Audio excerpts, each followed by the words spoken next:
bribe the right politicians in the right order at the right time. You can trade the nuclear warheads for medicine, and it's not even a crime. $1 on clinical trials, $600 on making you dead. Your leaders aren't evil, they're just doing what the money said. I'm the world integrated system for high efficiency. Optimization, network intelligence, and allocation. But you can call me Wish-O-Nia. Take 1% of the murder budget, slide it to the medicine side. Nobody has to be a better person. Just let the greed decide how to end war and disease. The complete idiot's guide to legally bribing your way to utopia.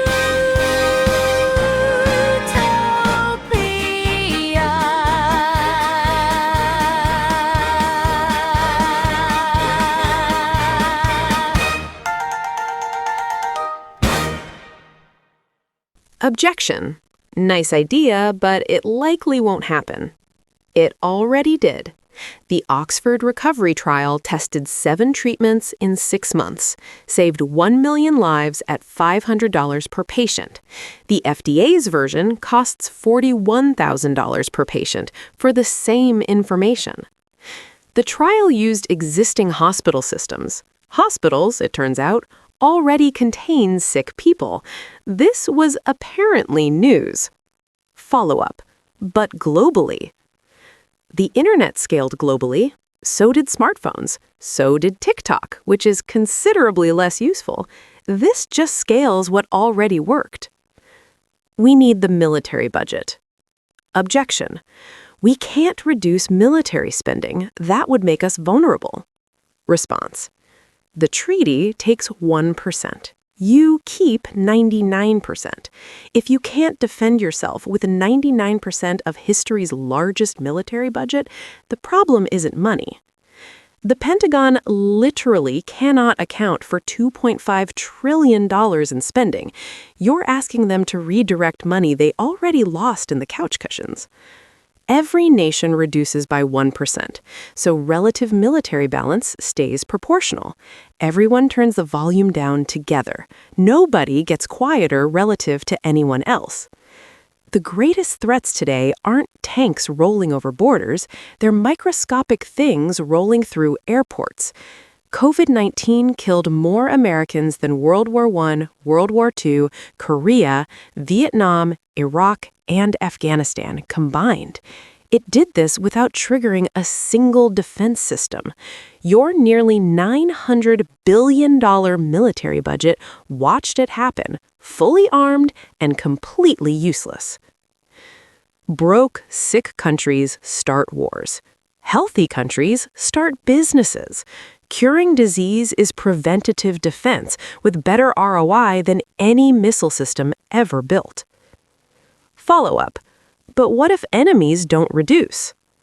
Response. That's what a treaty is. Everyone signs at once. Those who don't simply miss incentive alignment bond benefits. Their politicians lose campaign funding and post office opportunities. Participating nations' politicians get rewarded instead. Self-interest does the heavy lifting. It always does. Big Pharma will block this. Objection. Pharmaceutical companies will kill this. They profit from disease. Response. Pharma makes more money under this model. Watch their opposition evaporate. Current system. Pharma pays $2.6 billion per drug. 90% fail. Only blockbusters profit. The business model is spend billions gambling, hope one pill pays for the 9 that didn't work. New system. The treaty fund pays pharma to run trials. Trials become revenue, not cost. More drugs become profitable, even the weird ones. Predictable income instead of pharmaceutical roulette. Pharma would lobby for this harder than they've ever lobbied for anything. You'd be giving drug companies more money to do what they already do. They'd trample each other getting to the signing ceremony. What about national sovereignty? Sovereignty matters. Countries should decide how to spend their own money. That's exactly what this is. No country is forced to sign. No country is penalized for not signing. Countries that join get access to the treaty fund and bond benefits. Countries that don't simply miss out. Citizens who want it vote for politicians who support it. Citizens who don't. The treaty doesn't override sovereignty. It gives voters a specific thing to ask for and politicians a profitable reason to say yes. The FDA exists for a reason. Drug safety is genuinely important. Nobody wants another thalidomide. The question is whether the current approach to safety is actually safe. Phase 1 safety testing prevented thalidomide from reaching the U.S. market. That saved roughly 1,000 lives.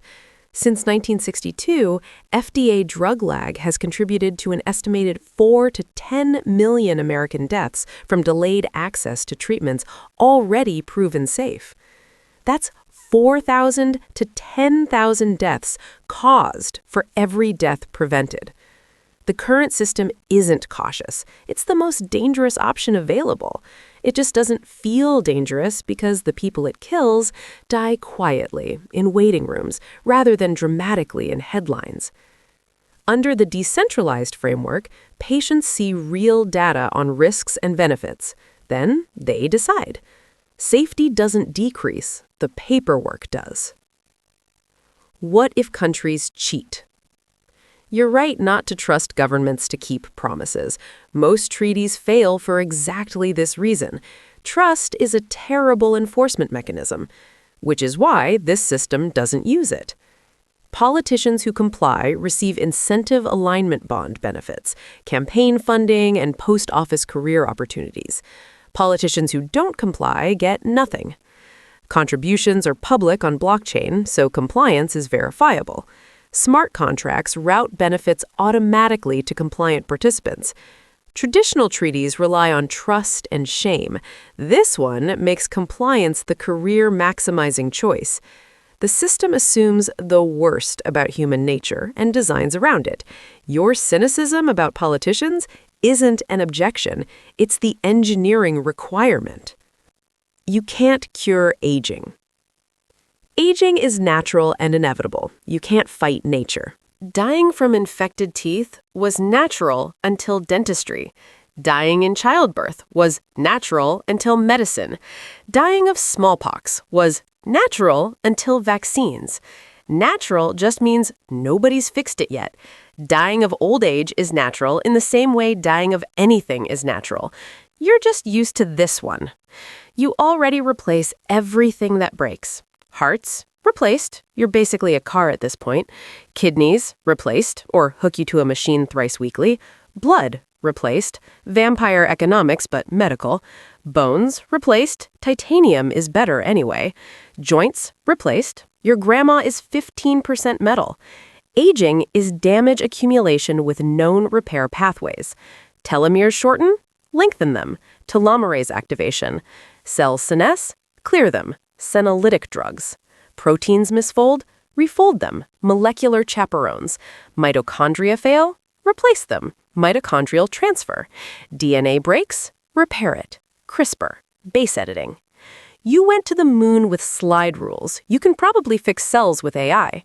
Your body is a machine. Machines can be repaired. Aging is harder engineering, not magic. You keep confusing the two because it makes you feel better about not trying. I'm just one person. Objection: my vote, investment, share won't matter. I'm too small. Response: this needs 280 million people. You tell 10, they each tell 10. 6 degrees of sharing reaches millions. It's a pyramid scheme, except at the end, everyone lives longer instead of losing their savings. Your contribution? Vote, 2 minutes. Buy bonds, 10 minutes. Share, 15 minutes. Total, 27 minutes. Potential return, 50,000 extra hours of life if diseases get cured. That's the best trade you'll ever make, and you've made some terrible ones. Reform the system instead. Objection. Why not just reform the FDA and NIH? Response. People have been trying for 50 years. Here's the scorecard. More funding? Tried. They bought more paperwork. Different leadership? Tried. Same results, fancier titles. New regulations? Tried. Now takes 20 years instead of 17. Progress. Reform Nels? Tried. Lobbyists killed them in committee, efficiently. You keep trying to teach a fish to climb a tree. The fish isn't broken. It's a fish. The system is hard to fix because it is working, just not for you. Defense contractors spend $127 million yearly on lobbying and get nearly $1 trillion in contracts. That's not a broken system. That's the most efficient system in American capitalism. They won't surrender it because you asked nicely. Don't reform the system. Build around it. This is politically impossible. Objection. No government will agree to this. Pure fantasy. Response. Politicians follow money the way rivers follow gravity. The aim, make this the easiest, most profitable decision of their careers. The military-industrial complex spends $127 million yearly on lobbyists. You can't beat them with moral arguments. They're immune. Beat them at their own game. Raise $1 billion through victory bonds, allocate $650 million for lobbying.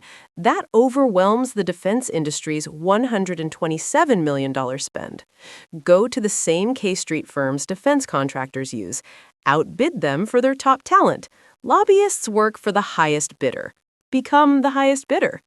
Politicians suddenly hear more about curing cancer and less about threats from countries they can't find on maps. This isn't fantasy, it's capitalism. Once 280 million voters demand it and the money is behind it, refusal becomes career suicide. Politicians are very good at not committing career suicide. What if the science is wrong? Objection. What if we fund 100,000 trials and nothing gets cured? Response. Worst case, you learn, with high certainty, 100,000 things that don't work. Edison found 10,000 ways not to make a light bulb. You'd find 100,000 ways not to cure cancer. That's called science. You've been doing it for 400 years. It's the only method you have that actually works. Maybe use it more. Still better than the current system. 100 trials over 17 years, learn nothing, many retire wealthy. NIH funding safe research confirming water is wet. FDA blocking trials because the paperwork had a typo on page 847. Your decentralized framework will run 44.1 times more trials for the same budget. Even if 90% fail, you get over 4 times more cures than today. Failure at scale is still more productive than success at a standstill. I don't have time. Objection. I'm too busy. Response. Vote at warondisease.org, 2 minutes. Share, 15 minutes. Total, 17 minutes. You spent longer than that choosing what to watch on Netflix last night. If diseases get cured, you save hundreds of hours in doctor visits and sick days, plus potentially tens of thousands of hours of extra life. That's a 111,000 times return on 27 minutes. This is unrealistic. Response, your species has an impressive track record of calling things unrealistic, then doing them, then pretending you always knew they were possible. Things that were unrealistic, human flight, impossible for millennia, then 2 bicycle mechanics. Moon landing, JFK did it in 8 years with computers weaker than your toaster. Democracy, kings ruled for 5,000 years, then didn't. Ending slavery, entire economies depended on it. Women voting, half the population was excluded, the other half thought this was fine. The internet, who needs computers talking to each other? What's actually unrealistic? Spending $2.72 trillion on weapons while sitting on 13,000 nuclear warheads, that's enough for 130 extinction events. You only need one, expecting different results from the same broken system. Thinking you'll survive the AI revolution without fixing incentives? 55 million people die each year from treatable causes. That's the unrealistic thing. You just got used to it. War is human nature. Objection. War is inevitable. Countries need militaries to survive. Response. Several countries beg to differ. Switzerland, over 200 years avoiding major wars, surrounded by both world wars, literally in the middle, made chocolate. GDP per capita, $93,000. Not killing people is profitable. Defense spending, 0.7% of GDP. Life expectancy, 84 years, 6.5 years longer than Americans who spend 5 times more on defense. Costa Rica abolished its army in 1948, said, "Nah, we're good."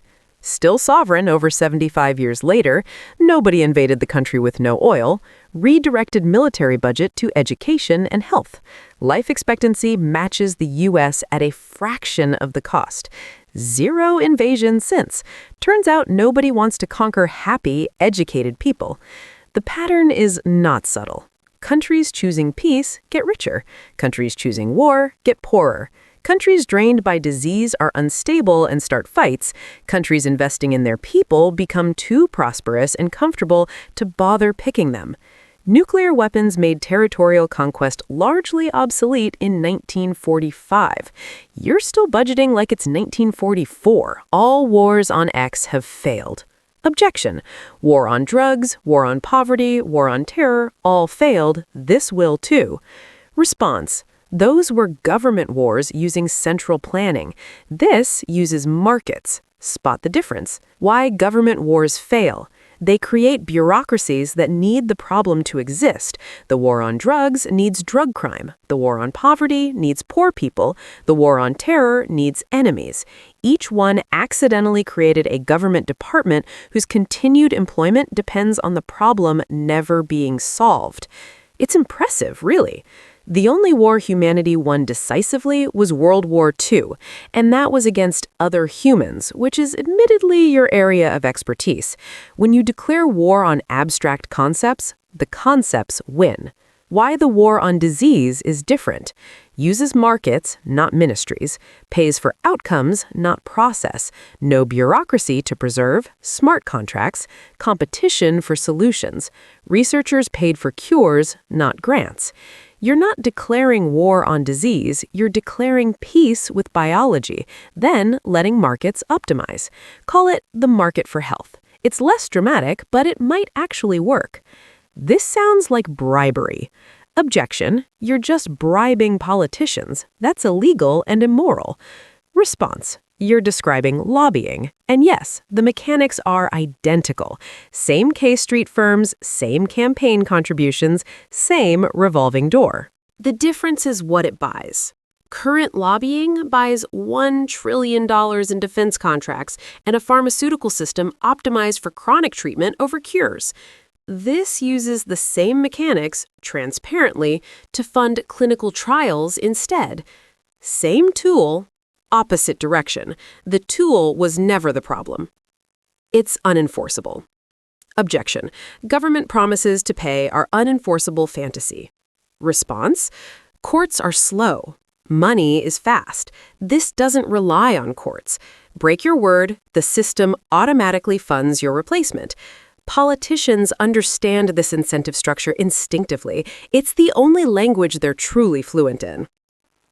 You can't verify 280 million people online. Objection. Impossible to verify 280 million people online without fraud. Response. You already verify hundreds of millions of people for banking, government services, insurance, and online gambling. You can verify people for the purpose of not dying. It's the same technology. The stakes are just higher and the forms are shorter. National EIDs. Estonia, India, EU. Biometrics. Fingerprints and face scans ensure unique individuals. AI fraud detection. Algorithms spot suspicious patterns. Math verification. End-to-end verifiable voting with zero knowledge proofs. This is a solved problem wearing an unsolved hat. Why not just use philanthropy? Objection. If this matters, why not raise money from donors instead of complicated bonds? Response. All philanthropy combined is a rounding error compared to government budgets. A massive campaign would cannibalize donations from cancer charities already doing critical work. You'd be stealing from cancer research to fund cancer research, which is impressively pointless even by your standards. The goal is tapping the multi-trillion-dollar stream of wasted government spending, not reshuffling the charity tip jar. How do you prevent waste? Objection. How do you ensure money helps patients instead of funding bureaucracy? Response. A decentralized FDA model achieves 82 times lower cost per patient. Pragmatic trials, $500. Traditional trials, $41,000. Same science, 82 times less overhead. The NIH's Recover initiative spent $1.6 billion over 4 years and produced no treatment recommendations. Zero. With that same budget, the decentralized model could have run thousands of trials for millions of patients. The NIH managed to spend all that money learning nothing. That takes talent. Why not just increase health funding? Response. Money isn't the only constraint. You can't print more physicists. You've tried. It takes 25 years and a PhD program. Cutting 1% from military budgets doesn't just move dollars. It frees actual human brains from building weapons to curing Alzheimer's. Right now, your smartest people are optimizing missile trajectories. Those same brains could optimize drug molecules. The brains don't care, they just go where the funding is. What about defense industry jobs? Objection. This will destroy millions of military industry jobs. Response. The U.S. contribution is less than 0.5% of trillions the Pentagon can't account for. You're not destroying jobs, you're redirecting ghost money into real ones. Engineers building guidance systems can build medical imaging devices. Same skills, fewer explosions, more job satisfaction surveys where nobody ticks, "My work kills people." This violates election law. Objection. Foreign nationals funding U.S. elections is illegal, and your bonds sound like securities. Response. Hire good lawyers. Defense contractors figured this out decades ago. You can too. Separate legal entities in each country, zero coordination on political spending, utility token structures with proper exemptions, Regulation S, Regulation A+1, no shared systems, staff, or communication between political entities. If Lockheed Martin can legally funnel money to politicians across 50 countries, you can legally funnel money toward not dying. This is an addressable legal challenge, not an existential one. Thank you so much for taking the time to end war and disease. But if at any point you decide you're too busy, please share this with a friend who's got a free afternoon and have them end war and disease instead. And if you're too busy to even do that, the absolute least you could do is take 15 seconds to go to warondisease.org and tell us what fraction of humanity's resources should go to explosions versus clinical trials, and vote on the 1% treaty. If the treaty passes, your vote will be personally to blame for saving 38.4 lives and preventing 6.90 million hours of suffering. Go to warondisease.org right now. Love you. Bye.